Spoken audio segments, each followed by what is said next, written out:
This is the gospel according to the IRS, Breaking Points and Church Financial Updates. And now, here's the authority, Dr. Michael Chitwood and Breaking Points.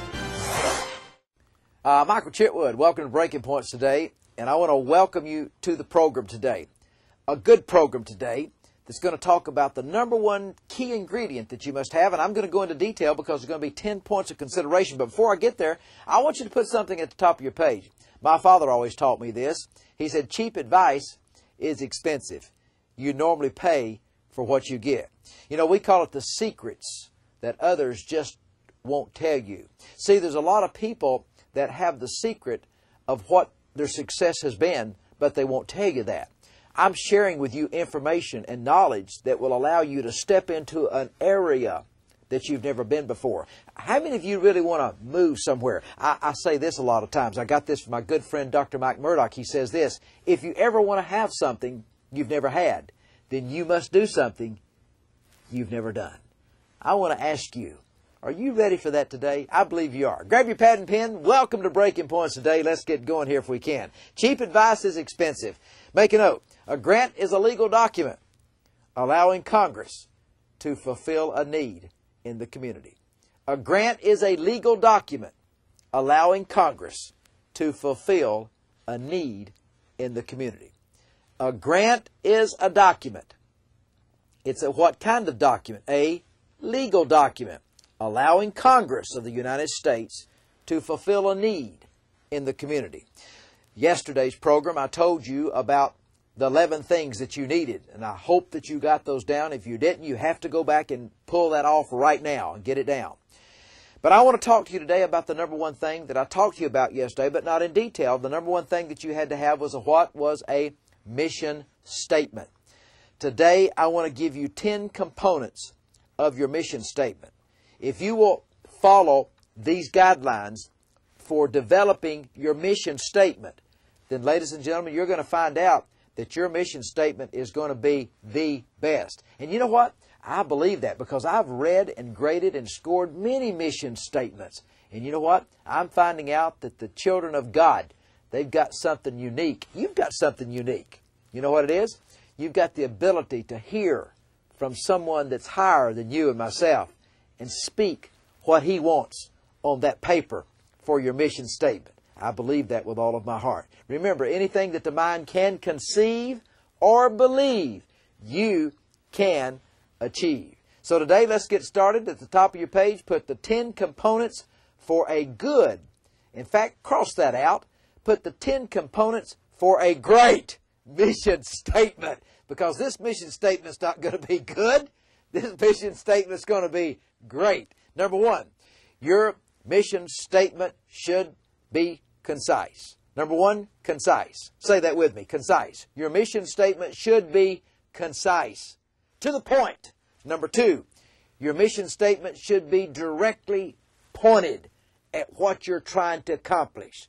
So number two, let's put directly pointed to what you're trying to accomplish. Number one, it must be concise. Number two, it needs to be pointed. Number three, your mission statement should be focused on where you want to go. Focused on where you want to go. And it's easy. If you want to have a particular project, put it down. A mission statement should be focused. Number four, your mission statement should always fit your goals. Should always fit your goals of what you're trying to accomplish. Number five, your mission statement should not be too big, and your mission statement should not be too small. I need to stay here for just a minute. I'm trying to, you've got these clocks you have to watch and so forth, but I want to stay here just a minute. A lot of you, when you start trying to develop something, you try to box yourself in and you think too small. My father always taught me this: you can't think big in a small office. I've got a pretty big office. My father told me to always have a big office because he wanted me to think big. See, my father taught me how to think big, not small, but I'm a big thinker. I believe you're a big thinker. So don't box yourself in with too small of a mission statement where that you can't expand, you can't grow to where you need to grow to. Number six, you should be able to show them the need that you're going to meet in the community. You have to meet a need in the community. Number seven, you should define your purpose locally and also define your purpose in broader areas.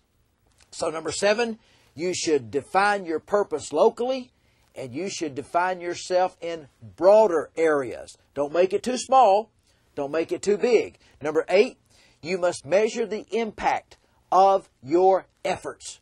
You have to be able to quantify and measure the impact of your efforts. Number 9, you must always be able to measure the end results of what you're trying to accomplish. You have to have a way to quantify it, to measure it. You have to measure the impact of what you're doing.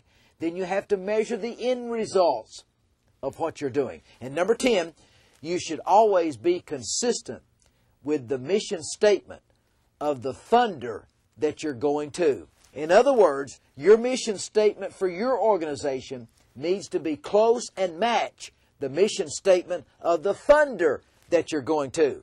The most important component of your grant, of your organization, is the mission statement.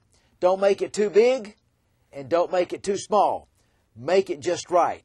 But I believe that if you will examine what you're doing and look at where you want to go and have direction, stay focused, keep it concise, keep it to the point, you're going to be able to do things that you never dreamed that you could do. And ladies and gentlemen, I've seen that all across America with God's children. In the churches that we represent, the finances grow because you know why? They get their house in order. So, Reverend, get your house in order now. Until next time, this is Michael Chitwood, and I will see you tomorrow on this program. Breaking Points gives you the latest IRS updates and tax law. Pastor, if the IRS came to your church today, what would you say?